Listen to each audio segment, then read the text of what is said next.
Just by show of hands, how many people here would love more simplicity in their lives? I will love to meet with the people that did not raise their hand for a thorough therapy session right after. So, of course, most people want simplicity in their lives, and that means personal and professional, but it depends really where you are in your career development, how much you want it. There are 3 stages to career development, and I'm curious which one you're in now, because that will guide you today. Here we go, okay? So let me show you what these are, if we can pull these up. The first stage of career development, I can't wait until I'm important enough to be included in meetings. Remember that? Stage 2, I feel so important being in these meetings.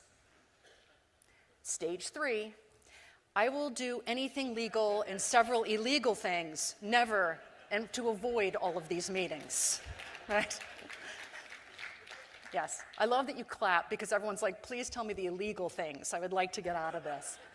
So what's interesting about this is the reason it's so serendipitous that I'm here and why I spend so much time talking to different groups. By the way, I was talking with Brian backstage and he said, what's the typical audience? And I said, it's everything, right? Congratulations, you're like everyone else because everyone experiences complexity. I work with CEOs at pharmas, at banks. I do a lot in the intelligence community. Everyone experiences complexity because it's a human behavior. The last several years have really taught us a lot about complexity. And what I'm talking about is since COVID happened.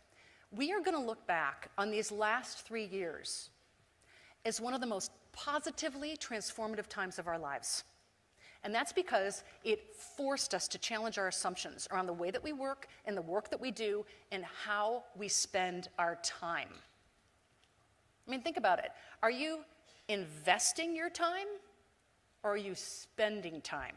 I would argue that most of you spend your days executing your calendar, not investing your time.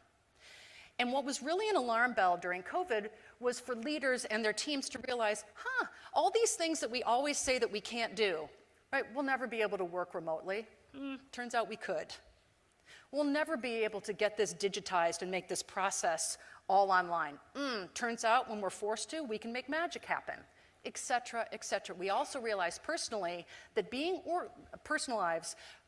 organized isn't being simplified. Those are very different. I am very organized, but at the end of the day, I am exhausted. That does not mean I'm simplified.